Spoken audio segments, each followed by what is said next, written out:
Hello guys. ये part 3 है। Unit 3 का पार्ट 3 वीडियो है। तो यूनिट 3 जो है उसमें हम determination of income and unemployment देख रहे हैं कि इनकम और अनएम्प्लॉयमेंट कैसे डिटरमाइन होती है, जिसमें से हमने पार्ट 1 और पार्ट 2 डिस्कस कर चुके हैं। ये पार्ट 3 है जिसमें हम ये 3 टॉपिक्स डिस्कस करेंगे मेनली। पहला जो है वो सेविंग फंक्शन है और उसका देखेंगे कि ग्राफिकल रिप्रेजेंटेशन कैसे होता है। दूसरा टॉपिक जो है वो एपीएस एंड एमपीएस है। APS stand for average propensity to save और MPS stand for marginal propensity to save, और देखेंगे कि इसका डेरिवेशन कैसे होता है। और लास्ट जो टॉपिक है इस लेक्चर का वो है relationship between APS and APC and MPS and MPC. तो चलिए शुरू करते हैं। तो सेविंग फंक्शन हमें पता है, हमने पार्ट 1 में डिस्कस किया था कि सेविंग फंक्शन कुछ ऐसा दिखता है। अब बात करते हैं कि ये सेविंग फंक्शन इसमें लिखा है can be derived from the consumption function and vice versa, यानी कि सेविंग फंक्शंस को कंजम्पशन फंक्शन से डिराइव किया जा सकता है या फिर कंजम्पशन फंक्शन को सेविंग फंक्शन से डिराइव किया जा सकता है। ठीक है, तो डेरिवेशन देखते हैं इसका कि ये सेविंग फंक्शन कैसे आया। जैसे कि हमें पता है कि सी जो होता है वो ए प्लस में बी वाई, ठीक है, और हमें ये भी पता है कि y जो है वो इक्वल में क्या होता है सी प्लस एस होता है। तो s अगर फाइंड आउट करेंगे तो क्या होगा y माइनस में c। अब यहाँ पर अगर हम ये जो c की वैल्यू है इसको इससे सब्स्टिट्यूट कर दें तो जो हमारी वैल्यू आएगी वो s इक्वल में y माइनस में a प्लस में बी वाई, हमने वैल्यू सब्स्टिट्यूट कर दी तो ये आएगा y माइनस में a माइनस में बी वाई। इसको और सिंप्लीफाई करेंगे तो माइनस ए यहाँ लिख लेते हैं और फिर y और y यहाँ कॉमन आ जाएगा, प्लस में ये y कॉमन अगर लेंगे हम, y कॉमन ले लिया तो यहाँ क्या बचेगा 1 माइनस में b। तो आप देखेंगे कि ये जो सेविंग फंक्शन है ये इस तरीके से डिराइव हुआ है कंजम्पशन फंक्शन से, क्योंकि हमने कंजम्पशन फंक्शन का यूज़ करके ही सेविंग फंक्शन डिराइव किया है। तो आई होप आपको समझ में आया होगा कि सेविंग फंक्शन कैसे कंजम्पशन फंक्शन से डिराइव हुआ है। ठीक है, तो s इक्वल में y माइनस सी होता है, तो c की जगह हमने रिप्लेस कर दी इसकी वैल्यू और फिर ये हमारा सेविंग फंक्शन आ गया। ठीक है, तो सेविंग फंक्शन क्या शो करता है, सेविंग फंक्शन जो है फंक्शनल रिलेशनशिप शो करता है इनकम और सेविंग के बीच में, यानी कि इनकम के चेंजेस होने पर सेविंग पर कितना इम्पैक्ट पड़ेगा। ठीक है, अब देखो यहाँ पर भी दो टाइप्स की सेविंग है। जैसे हमने कंजम्पशन फंक्शन में दो टाइप्स के कंजम्पशन देखा था, एक ऑटोनोमस कंजम्पशन और एक इंड्यूस्ड कंजम्पशन। सेम हेयर यहाँ पर भी सेविंग फंक्शन में दो टाइप की सेविंग को हम कैटेगराइज कर सकते हैं। पहली जो सेविंग होगी वो होगी ऑटोनोमस सेविंग।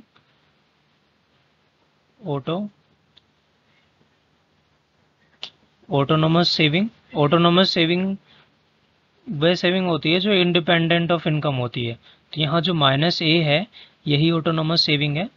और दूसरा जो है वो इंड्यूस्ड सेविंग जो इनकम से इन्फ्लुएंस होता है। तो ये जो 1 माइनस बी वाला पार्ट है ये क्या है, इंड्यूस्ड सेविंग्स है। ठीक है, तो एवरेज प्रोपेंसिटी जो प्रोपेंसिटी टू सेव है, सॉरी ये यहाँ सेव होना चाहिए। तो एवरेज प्रोपेंसिटी टू सेव जो है वो दो टाइप्स के होते हैं, मतलब प्रोपेंसिटी टू सेव जो है दो टाइप्स के होते हैं, एक एपीएस होता है और एक एमपीएस होता है। तो एपीएस देखते हैं मतलब जो स्टैंड करता है एवरेज प्रोपेंसिटी टू सेव। ठीक है, अब एवरेज प्रोपेंसिटी टू सेव का मतलब क्या होता है, it is the average propensity to save refers to the ratio of saving to the corresponding level of saving income. ठीक है, तो एपीएस जो है क्या शो करता है, तो एपीएस जो है वो हमें सेविंग अपॉन में वाई के रेशो को बताता है। ठीक है, अब एक्चुअल में अगर इसकी इंटरप्रिटेशन की बात की जाए तो एस अपॉन में वाई, इसका मतलब क्या हुआ कि इनकम का कितना पार्ट सेव किया जा रहा है। ठीक है। तो एपीएस का मतलब क्या हुआ कि इनकम का कितना पार्ट सेव किया जा रहा है। तो एक एग्जांपल से इसे समझते हैं, इसकी इंटरप्रिटेशन को, कि इसकी मीनिंग क्या होती है या इसका क्या मतलब होता है। तो जैसे हमने अभी देखा कि एपीएस जो है फाइंड आउट किया जाता है एस अपॉन में वाई से। तो लेट सपोज करते हैं, एक एग्जांपल लेते हैं, ठीक है, जहां पर हमने इनकम जो है वो 200 ले लिया है और कंजम्पशन जो है वो 100 किया जा रहा है। तो हमें पता है कि y इक्वल में c प्लस एस होता है, तो c और s को जोड़कर y बनता है। तो अगर y 200 है, c 100 है, तो सेविंग कितना हो जाएगा, 100 हो जाएगा। ठीक है। अब देखो यहाँ पर, अब ये 200 इनकम है जिसमें से हम 100 सेव कर रहे हैं। तो क्या आप बता सकते हो कि हम कितना परसेंट या कितना पार्ट जो है वो इनकम का सेव कर रहे हैं। वो है 50%, क्योंकि आधा पार्ट जो है हम क्या कर रहे हैं, सेव कर रहे हैं। तो ये जो 50% है यही एपीएस है। तो एपीएस क्या शो करता है कि इनकम का कितना पार्ट हम सेव कर रहे हैं। तो एपीएस यहाँ पर देखो, एस कितना है, 100 है, और वाई कितना है, 200 है।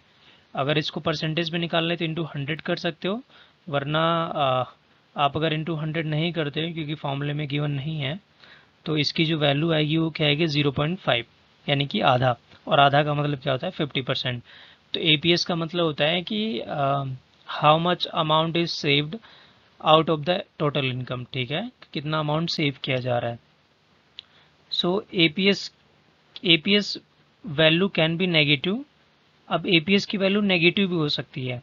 अब हमने ये टेबल देखते हैं। तो अब देखो, ये टेबल में इनकम, ये सेम टेबल है जो हमने पार्ट 2 में भी यूज़ की थी। तो ये देखो, इनकम 0, 50, 100 और कंजम्पशन जो है वो 40 से बढ़ रही है, इंक्रीमेंट हो रही है। और y माइनस सी करेंगे तो सेविंग आएगा, तो 0 माइनस 30 माइनस 30, 50 माइनस 70 माइनस 20, ऐसे ही करके हमने सेविंग निकाला है। अब देखो, सेविंग स्टार्टिंग की वैल्यू कितनी है, -30 है। तो अगर हम एपीएस निकालेंगे या -20 है, ठीक है, तो पहले वाले में तो इनफाइनाइट आंसर आ जाएगा, क्योंकि -30 अपॉन में 0 करेंगे तो ये तो नॉट डिफाइन है। तो पहले वाले को हटाकर अगर हम इस वाले लेवल पर एपीएस फाइंड आउट करने की कोशिश करें तो एपीएस की वैल्यू कितनी आएगी। तो देखो, इनकम कितना है, 50 है। तो हमें पता है कि एपीएस जो होता है, वो होता है एस अपॉन में वाई। तो सेविंग कितनी है, -20 है, और ये कितना है, 50 है। ठीक है, तो ये कितना हो जाएगा, 40% के आसपास आ जाएगा। ठीक है, यानी कि 0.4। तो यहाँ पर ये जो और ये नेगेटिव साइन आ जाएगा। तो यहाँ इसकी वैल्यू क्या हो रही है, -0.4 है, यानी कि 1 से कम हो रही है, 0 से कम हो रही है। तो एपीएस की वैल्यू नेगेटिव हो सकती है जब इनकम जो है ग्रेटर देन होगी कंजम्पशन से, और 0 भी हो सकती है जब इनकम और कंजम्पशन जो होंगे क्या होंगे, बराबर होंगे। अब देखो, इस पॉइंट्स पर टेबल में अगर हम देखेंगे इस वाले पॉइंट पर, तो कंजम्पशन और इनकम जो है क्या है, आपस में बराबर है। तो सेविंग मेरी 0 है, और सेविंग की जगह एस की जगह अगर हम 0 पुट करेंगे तो एपीएस की वैल्यू 0 हो जाएगी। तो एपीएस की वैल्यू नेगेटिव भी हो सकती है और 0 भी हो सकती है। ठीक है, but APS can never be 1। APS कभी भी 1 नहीं हो सकता। अब एपीएस की वैल्यू 1 कब होगी, एपीएस की वैल्यू 1 तभी होगी जब सेविंग और इनकम आपस में बराबर होंगे। अगर सेविंग और इनकम आपस में बराबर हैं तो इसका मतलब कंजम्पशन 0 होगा, क्योंकि इनकम इक्वल में क्या होता है, सेविंग और कंजम्पशन होता है। जैसे हम इस इक्वेशन में देख रहे हैं कि इनकम जो है सेविंग और इक्वल, तो अगर सेविंग और मेरी इनकम बराबर है तो कंजम्पशन क्या होगा, 0 होगा। पर कंजम्पशन तो 0 हो नहीं सकता। इसका मतलब ये जो पहली स्टेटमेंट है ये भी क्या है, गलत है। तो सेविंग जो है वो इनकम के बराबर कभी हो ही नहीं सकता। इसीलिए सेविंग अपॉन में इनकम जो है वो कभी भी 1 के बराबर नहीं होगा। ठीक है, तो APS can never be 1 because C can not be 0। अब अगर हम कंजम्पशन और सेविंग कर्व की बात करें तो देखो, ये ग्राफिकल रिप्रेजेंटेशन है जिसमें हमने देखा कि सेविंग कैसे फाइंड आउट की जा रही है और इनकम और कंजम्पशन अगर गिवन है तो। ठीक है, जहाँ पर हमने देखा कि स्टार्टिंग में नेगेटिव सेविंग्स यूज़ हो रही हैं क्योंकि मेरी इनकम 0 है या कम है, कंजम्पशन ज़्यादा है, जिसकी वजह से यहाँ नेगेटिव साइन आ रहा है। ठीक है, उसके बाद एक लेवल आता है जहाँ पर मेरी इनकम और कंजम्पशन जो है वो क्या हो जाते हैं, 0 हो जाते हैं, जहाँ पर बराबर हो जाते हैं, जहाँ सेविंग मेरी जीरो हो जाती है। और फिर जैसे ही income greater than saving consumption होता है तो सेविंग हम करना कुछ स्टार्ट कर देते हैं। तो अगर हम इसे ग्राफिकल ग्राफ से शो करें तो आप देखेंगे कि जब इनकम मेरी जीरो लेवल है तब सेविंग क्या है, -30 है। इसका मतलब जो सेविंग कर्व स्टार्ट होगा वो नेगेटिव वाई एक्सेस से स्टार्ट होगा, ठीक है। और जैसे जैसे मेरी इनकम बढ़ती जा रही है वैसे वैसे मेरी सेविंग भी क्या हो रही है, बढ़ती जा रही है। तो ये क्या है, अपवर्ड स्लोपिंग कर्व बनेगा अगर हम इसे ग्राफिकली रिप्रेजेंट करेंगे, ठीक है। तो एपीएस यहाँ अब हम एमपीएस के बारे में पढ़ेंगे। MPS stands for marginal propensity to save है, सॉरी ये मिस्टेक है, मार्जिनल प्रोपेंसिटी टू सेव, ठीक है। मार्जिनल प्रोपेंसिटी टू सेव जो है वो कैसे फाइंड आउट किया जाता है, डेल्टा एस अपॉन में डेल्टा वाई, ठीक है। यहाँ डेल्टा एस का मतलब होता है कि डेल्टा जो है चेंज को शो करता है, तो चेंज इन सेविंग अपॉन में चेंज इन इनकम, ठीक है। तो एमपीएस जो है वो सेविंग कर्व का स्लोप होता है, ठीक है। And the marginal propensity to save, sorry ये यहाँ सेव होगा, marginal propensity to save is the increase in consumer saving due to increase in income. This can be expressed as delta S upon में delta Y, which is change in saving, which is a change in saving over the change in income, ठीक है। अब इसकी value जो है वो 0-1 के बीच में लाई करती है, यानी कि इसकी वैल्यू 0 भी हो सकती है और इसकी वैल्यू 1 भी हो सकती है। तो अगर हम इंटरवल की बात करें तो एमपीएस की वैल्यू जो है वो लाई करती है less than equal to 1 and greater than equal to 0। अब एमपीएस की वैल्यू 1 कब होगी, जब entire increase income is saved. जब इनकम मेरी इंक्रीज हुई है और जितनी इनकम मेरी इंक्रीज हुई है वो सभी अगर मैं सेव कर लूँगा तो मेरी एमपीएस की वैल्यू क्या होगी, 1 होगी। और एमपीएस की वैल्यू 0 कब होगी, then entire increased income is consumed. अब मेरी एमपीएस 0 कब हो रही है, जब मैं कुछ सेव नहीं कर रहा हूँ, तो डेल्टा एस क्या हो जाएगा, 0 हो जाएगा। और इसका मतलब मैं कुछ अगर सेव नहीं कर रहा हूँ तो सारा जो अमाउंट है वो क्या कर रहा हूँ, कंज्यूम कर रहा हूँ। तो एमपीएस 0 हो सकता है जब ज़्यादा सारा अमाउंट कंज्यूम कर लिया जाए। एक एग्जांपल से इसे समझते हैं हम। लेट्स सपोज करते हैं कि स्टार्टिंग में मेरी इनकम जो थी वो 100 थी और फिर बाद में मेरी इनकम जो है वो कितनी हो गई, 150 हो गई। तो इसका मतलब मेरी इनकम कितने से बढ़ी है, 50 से बढ़ी है, ठीक है। और मेरा सेविंग जो है, पहले मैं सेविंग जो है वो 20 करता था, अब मैं सेविंग कितना कर रहा हूँ, 30 कर रहा हूँ, ठीक है। तो मेरी सेविंग कितने से बढ़ी है, 10 से बढ़ी है। तो जितनी इनकम बढ़ी है मेरी, यानी कि ये जो बढ़ा हुआ इनकम है 50 में से, इतने से मतलब इस अमाउंट में से मैं कितना सेविंग बढ़ा रहा हूँ, तो मैं 10 ही बढ़ा रहा हूँ सेविंग। इस 50 अमाउंट मेरा बढ़ा है जिसमें से मैं 10 ही इंक्रीज कर रहा हूँ। तो इसको इससे इससे भी समझ सकते हैं कि देखो यहाँ y 100 से 150 हो गया, तो इसका मतलब डेल्टा y जो है वो 50 है और सेविंग मेरी 20 से 30 हो गई, तो सेविंग कितनी हो जाएगी, 30 माइनस 20 10। तो अगर हम एमपीएस निकालेंगे तो एमपीएस की जो वैल्यू आएगी वो 10 अपॉन में 50 होगी, और 10 अपॉन में 50 का मतलब होता है 0.2 या फिर 20%, ठीक है। और ये 20% क्या शो कर रहा है, 20% ये बताता है कि बढ़ी हुई इनकम का कितना पार्ट सेव कर लिया जा रहा है, ठीक है। तो मेरी 50 इनकम बढ़ी हुई है और इसमें से कितना पार्ट मैं सेव कर ले रहा हूँ, 10 रुपीज़, ठीक है। तो ये जो रेशो होगी इनकी वो क्या कहलाती है, एमपीएस, यानी कि मार्जिनल प्रोपेंसिटी टू सेव, ठीक है। और ये टेबल देखते हैं जहाँ पर ये इनकम, सेविंग और कंजम्पशन और सेविंग है, जो कि हमने डिस्कस कर लिया। तो देखो इनकम और कंजम्पशन के बीच में पॉजिटिव रिलेशन है, क्योंकि इनकम जैसे जैसे बढ़ती जा रही है कंजम्पशन भी मेरा बढ़ता जा रहा है। और हम अगर सेविंग फाइंड आउट करेंगे, सेविंग की वैल्यू अगर हम निकालेंगे इसमें, तो सेविंग कैसे निकलता है, वाई माइनस में सी, यानी कि जितनी इनकम है अगर मैं कंजम्पशन पार्ट हटा दूंगा तो जो बचा हुआ पार्ट है वो क्या होगा, सेविंग होगी, ठीक है। तो सेविंग कैसे निकाली, 0 माइनस 30 माइनस 30, ऐसी करके हमने सेविंग निकाली। तो देखो इनकम और सेविंग के साथ भी कैसा रिलेशन है, पॉजिटिव रिलेशन है, क्योंकि जैसे जैसे मेरी इनकम बढ़ रही है मेरी सेविंग भी क्या हो रही है, बढ़ती हुई जा रही है। पहले माइनस थी, फिर 0 हुई, फिर 10 हुई। अब अगर हम एपीएस फाइंड आउट करेंगे तो एपीएस कैसे, अभी हमने लास्ट स्लाइड में देखा कि एस अपॉन में वाई से फाइंड आउट किया जाता है। देखो हर एक लेवल पे एस इतना है और ये वाई इतना है, तो इसको अगर हम डिवाइड कर देंगे एस अपॉन में वाई से तो ये वैल्यू आएगी। ठीक है, जैसे ये 0 पॉइंट कैसे आया, तो देखो एस कितना है 190 है और वाई एस कितना है सॉरी 10 है और ये कितना है 200 है। तो 10 अपॉन में 200 करेंगे तो ये कितना आएगा 5% आ जाएगा, यानी कि 0.05। ऐसे ही हमने एमपीएस निकाला है। एमपीएस क्या होता है, स्लोप होता है सेविंग कर्व का, ये याद रखना। यानी कि जो हमने सेविंग कर्व देखा था अभी, जो कि नेगेटिव एक्सिस से स्टार्ट हो रही थी यहाँ से, ठीक है, सेविंग कर्व, तो जो जो ये स्लोप है, ये स्लोप क्या है, ये डेल्टा वाई को शो कर रहा है और ये डेल्टा एस को शो कर रहा है। तो डेल्टा एस अपॉन में डेल्टा वाई का जो रेशो होता है वही एमपीएस होता है और यही सेविंग कर्व का स्लोप होता है, ये हमेशा याद रखना। ठीक है, तो एमपीएस कैसे फाइंड आउट किया गया है, डेल्टा एस अपॉन में डेल्टा वाई। तो डेल्टा एस देखो कितना है, यहाँ पर है 10, यहाँ पर भी है 10, यहाँ पर भी है 10 और यहाँ पर भी है 10। तो डेल्टा एस जो होगा वो हमेशा 10 है। और इनकम देखो ये 0 to 50 हुआ यानी कि 50 बढ़ा है, 50 से 100 हुआ यानी कि 50 बढ़ा है और यहाँ पर भी 50 बढ़ा है, तो डेल्टा वाई कितना हो रहा है 50 हो रहा है।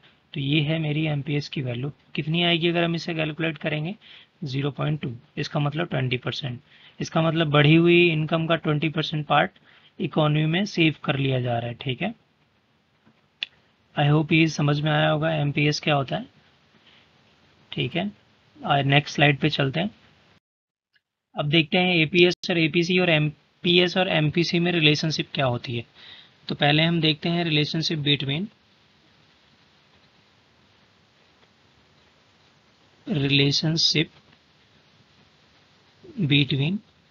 APC and APS. अब एपीसी और एपीएस में क्या रिलेशनशिप होती है, देखो ये दोनों एवरेज प्रोपेंसिटी टू कंज्यूम है और सेव है, एवरेज में है, मार्जिनल की बात नहीं की जा रही है अभी। तो हमें ये इक्वेशन अच्छी तरीके से मालूम है कि इनकम जो है वो या तो सेव कर लिया जाता है यानी कंज्यूम कर लिया जाता है या तो सेव कर लिया जाता है। तो अगर मैं डिवाइड करता हूँ यानी कि divide by income both side, तो हमें जो मिलेगा यानी कि वी गेट, तो ये इनकम से इनकम डिवाइड हो जाएगी और जो सी प्लस एस है ये भी, तो दोनों साइड से मैंने इनकम से डिवाइड कर दिया। यहाँ जो वैल्यू क्या आएगी 1 आएगी और इसको अगर हम निकालेंगे तो ये सी अपॉन में वाई और ये एस अपॉन में वाई हो जाएगा। अब देखो ये टर्म क्या है, सी अपॉन में वाई, हम अभी हमने देखा कि ये ए पी सी होता है और एस अपॉन में वाई क्या होता है ए पी एस, और इसके बराबर क्या है 1 है। तो ये हमें कंक्लूजन पता चला, ये कंक्लूजन मिला हमें कि एपीएस और एपीसी के बीच में कैसा रिलेशनशिप होता है, ये वाला रिलेशनशिप होता है। ठीक है, जहाँ पर एपीसी और एपीएस की वैल्यू का जो समीशन होता है वो हमेशा इक्वल टू 1 होता है। ठीक है, या फिर आप इसे ऐसे भी बोल सकते हो कि एपीसी प्लस में एपीएस 1 होता है और अगर हम एपीसी की वैल्यू निकालें तो 1 माइनस में एपीएस हो जाएगा, और या फिर अगर हम एपीएस की वैल्यू निकालते हैं तो 1 माइनस में एपीसी हो जाएगा। ठीक है, तो ये एक दूसरे से रिलेट करते हैं इस तरीके से, इस इक्वेशन से हमने समझा। अब आइए देखते हैं कि एमपीएस और एमपीसी के बीच में कैसा रिलेशन है। तो first of all we need to erase the board, so let's erase.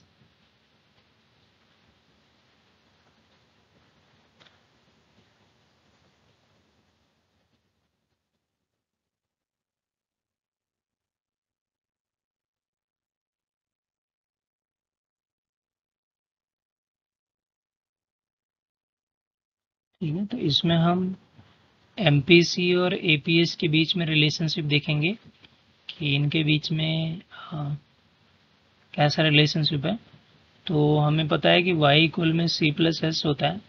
तो अगर इनकम में मेरी कोई चेंजेस आ रहे हैं तो या तो वो कंजम्पशन के चेंजेस होने की वजह से हो रहा होगा, मतलब अगर मेरी इनकम चेंजेस हुई है तो मैं या तो कंजम्पशन में चेंज करूँगा या तो मैं सेविंग में चेंज करूँगा। ठीक है, तो इसका मतलब मैं डेल्टा वाई जो है वो डेल्टा सी और डेल्टा एस लिख सकता हूँ। ठीक है, और अगर इस लेफ्ट हैंड साइड और राइट हैंड साइड को मैं अगर डेल्टा वाई से डिवाइड कर दूँ बोथ साइड डेल्टा वाई से, तो जो वैल्यू मिलेगी देखो डेल्टा वाई अपॉन में डेल्टा वाई कैंसिल आउट होकर 1 हो जाएगा, और यहाँ वैल्यू मिलेगी डेल्टा सी अपॉन में डेल्टा वाई प्लस में डेल्टा एस अपॉन में डेल्टा वाई।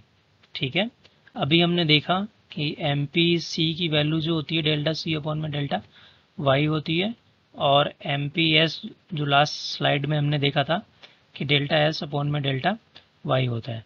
तो अगर मैं इसकी वैल्यू रिप्लेस करूँ यहाँ से और इससे, तो हमारे पास जो इक्वेशन आएगी वो ये आएगी कि एम पी सी और एम पी एस का समीशन भी कितना होता है, 1 होता है। तो ये रही इसकी relationship between M P C and M P S. ठीक है, कि इनका समीशन जो है वो क्या होता है, 1 होता है।